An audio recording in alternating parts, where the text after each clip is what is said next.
You know what's absolutely wild? There are towns in America where you can rent a nice two-bedroom apartment, eat out twice a week, have a car, cover utilities, and still have money left over for savings, all on $1,500 a month total. I'm not talking about living in a shed in rural Alaska. I'm talking about actual towns with downtowns, restaurants, hospitals, jobs, and things to do. Places where your rent is $600 instead of $2,500. Where a night out costs $30 instead of $100. Where you can actually live like a normal human being instead of choosing between groceries and rent.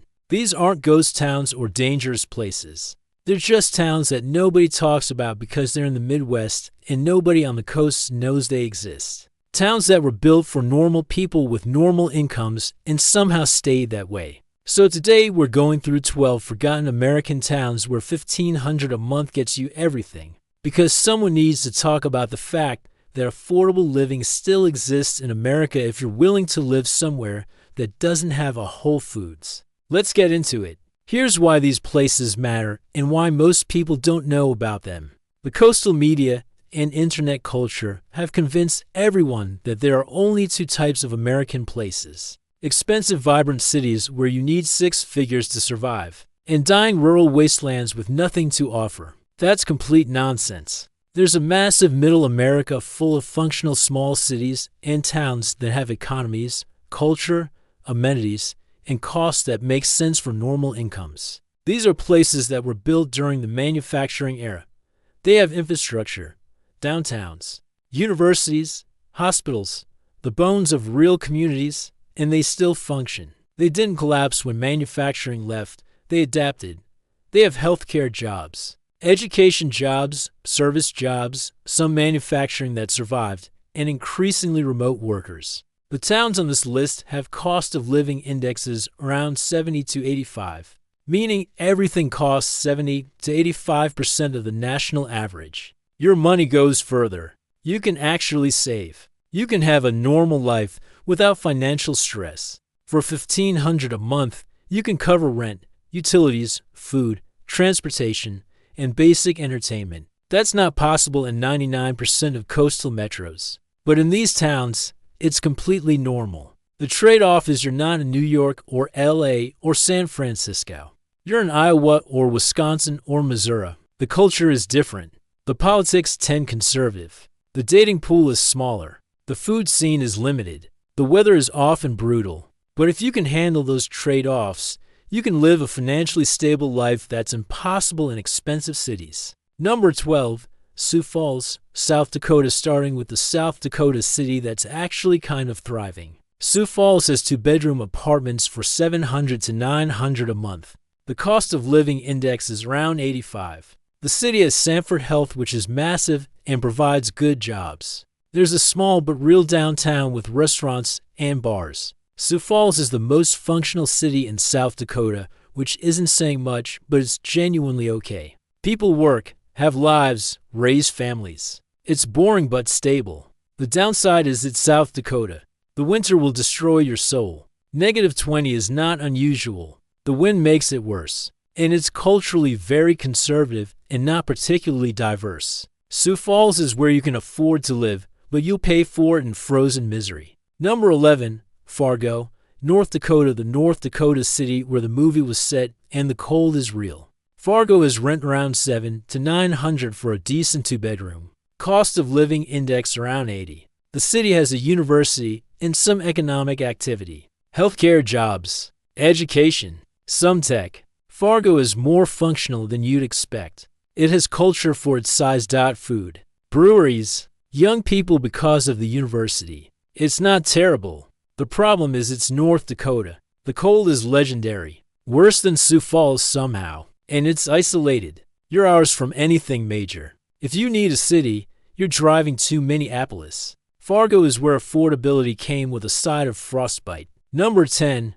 Green Bay, Wisconsin, the Wisconsin city where the Packers are the economy and frozen tundra is real. Green Bay is rent around $750 to $950 for two bedrooms. Cost of living around 85. The city has the Packers, which drives a lot of economic activity. Healthcare, paper industry, University of Wisconsin campus. Green Bay is football town USA. If you like the Packers, it's heaven. If you don't care about football, it's just a cold Wisconsin town. But it functions. Jobs exist. Life happens. The downside is Green Bay is cold and it's Wisconsin, which means winter is 6 months of gray skies and frozen everything. And the entire culture revolves around football. If that's not your thing, you'll feel it. Green Bay is where cheese, beer, and frozen Lambeau Field are worth affordable rent. Number 9. Cedar Rapids, Iowa. The Iowa city where corn country met actual urban amenities. Cedar Rapids is rent around $650 to $850 for 2 bedrooms. Cost of living index around 78.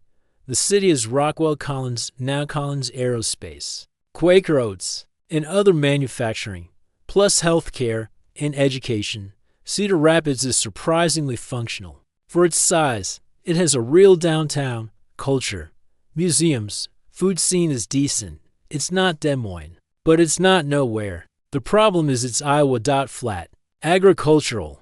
The politics are conservative. The weather is Midwest brutal. Tornado risk is real, and it floods periodically because of the Cedar River. Cedar Rapids is where affordable living required, accepting Iowa as your state. Number 8. Eau Claire, Wisconsin. The Wisconsin college town where students keep the culture alive. Eau Claire is rent around $600 to $800 for 2 bedrooms. Cost of living index around 75. University of Wisconsin Eau Claire keeps the town younger than average. Healthcare, jobs, some manufacturing. Eau Claire is college town energy without college town prices. Music scene, breweries, outdoor recreation on the Chippewa River. It's pleasant if you can handle Wisconsin. The downside is it's Wisconsin winter in a town of 70,000. You're an hour and a half from Minneapolis if you need a real city. And it's culturally pretty limited outside of university stuff. Eau Claire is where college town vibes met Midwest affordability. Number 7. Peoria, Illinois. The Illinois city where Caterpillar headquarters couldn't save it from being cheap. Peoria is rent around $600 to $800 for 2 bedrooms. Cost of living index around 70. Caterpillar is headquartered there, which provides some economic stability. Healthcare. OSF St. Francis Medical Center is significant. Peoria is classic Midwest small city. It functions. People work. Families exist. It's not exciting, but it's stable and cheap. The problem is it's Illinois, which means taxes are relatively high for the Midwest. And it's just kind of sad and gray. The glory days are gone. What remains is functional but uninspiring. Peoria is where will it play in Peoria became will you live in Peoria for cheap rent. Number 6. Wichita, Kansas. The Kansas city where aircraft manufacturing met Great Plains isolation. Wichita is rent around $650 to $850 for 2 bedrooms. Cost of living index around 78. The city is aircraft manufacturing hub. Spirit Aerosystems, Textron Aviation. Good jobs for the region. Wichita is bigger than you'd think. 380,000 people. It has actual urban amenities. Food, culture, sports. It's functional and affordable. The downside is it's Kansas. Flat. Conservative. Tornado Alley. Summer heat is brutal. And it's isolated. You're 2 hours from Kansas City, which is the only real city nearby. Wichita is where you can afford to live, but you're in the middle of Kansas. Number 5. Fort Wayne, Indiana. The Indiana city where manufacturing hung on longer than most places. Fort Wayne is rent around $600 to $800 for 2 bedrooms. Cost of living index around 75. Manufacturing still exists. GM, Steel Dynamics, plus healthcare and education. Fort Wayne is surprisingly livable. It has a downtown, riverfront, food scene. Culture. For Indiana, it's actually pretty good. The problem is it's Indiana. Conservative. Limited diversity. The weather is Midwest standard, which means brutal. And the excitement level is low. It's functional, not fun. Fort Wayne is where Indiana offered affordable living in exchange for being Indiana. Number 4. Springfield, Missouri. The Missouri city where the Ozarks met actual affordability. Springfield is rent around $600 to $800 for 2 bedrooms. Cost of living index around 73. Bass Pro Shops headquarters is there. Healthcare. Missouri State University. Some manufacturing. Springfield has Ozark proximity, which means outdoor recreation. Branson is close if you like that kind of tourist trap. The city itself is functional, with decent food and culture for its size. The downside is it's Missouri. Conservative. The weather is unpredictable. Tornado risk. And it's isolated. You're 2 hours from Kansas City. 3+ from St. Louis. Springfield is where Ozark beauty met Bible Belt affordability. Number 3. Dubuque, Iowa. The Iowa River town where bluffs and Victorian architecture are shockingly nice. Dubuque is rent around $600 to $750 for 2 bedrooms. Cost of living index around 72. The city is manufacturing, healthcare, and education. Surprisingly stable economy. Dubuque is legitimately charming. Mississippi River, bluffs, Victorian downtown. It's one of the prettier Midwest small cities. Culture is decent. Food is better than you'd expect. The problem is it's Iowa and it's small. 60,000 people. Limited opportunities. Weather is Midwest brutal. And you're isolated. Chicago is 3 hours. Madison is 90 minutes. Dubuque is where I will surprise you with actual charm and affordability. Number 2. Appleton, Wisconsin. The Wisconsin city where paper mills met college town energy. Appleton is rent around $700 to $900 for 2 bedrooms. Cost of living index around 80. Lawrence University keeps some culture alive. Paper industry still exists. Healthcare jobs. Appleton is Fox City's area, which is a cluster of small cities. Combined, they create more amenity and opportunity than you'd expect. It's functional and pleasant. The downside is Wisconsin winter in a town of 75,000. You're 30 minutes from Green Bay, which is something. 2 hours from Milwaukee. The excitement ceiling is low. Appleton is where paper mills and college kids created affordable Wisconsin living. Number 1. Topeka, Kansas. At number 1. The Kansas capital where government jobs created stable affordability. Topeka has rent around $600 to $800 for 2 bedrooms. Cost of living index around 70. It's the state capital, which means government jobs provide stability. Healthcare, education, some manufacturing. Topeka is boring but functional. The Capitol building is nice. There are museums. Food is adequate. It's a place where people work, raise families, and live normal lives without financial stress. The downside is it's Topeka, Kansas. It's not exciting. It's conservative. It's flat. Tornado Alley. The winter is cold. The summer is hot.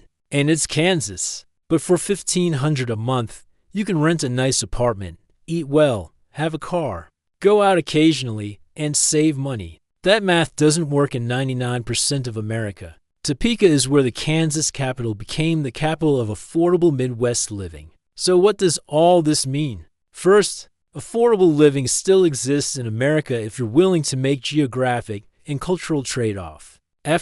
These towns prove it. Second, the narrative that you need 6 figures to survive is coastal bias. In Middle America, $1,500 a month is completely livable. You can have a normal life. Third, these places aren't terrible.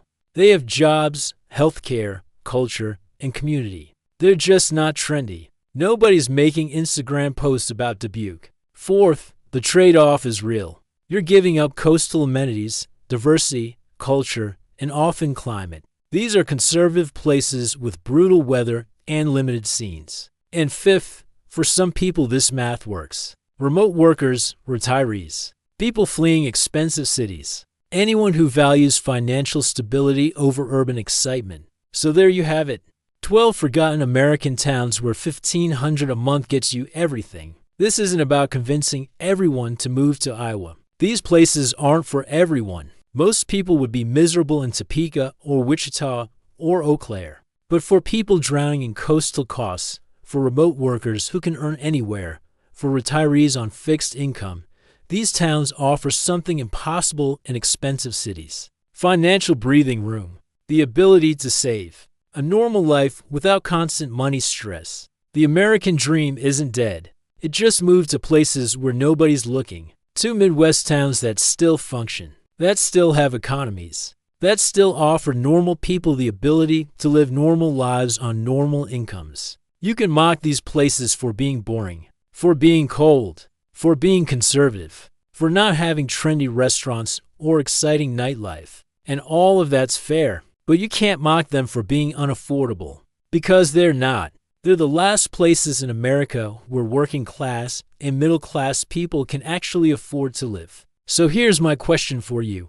Would you move to one of these towns to escape high costs? Or is the cultural and lifestyle trade-off too much? What's your minimum quality of life standard that affordability can't overcome? Let me know in the comments, because this geographic arbitrage is real and is changing where Americans choose to live. And if you found this depressing but useful, maybe subscribe. We cover housing markets, cost of living, and places where normal people can actually afford to exist. Someone has to document forgotten affordable America. Might as well be me.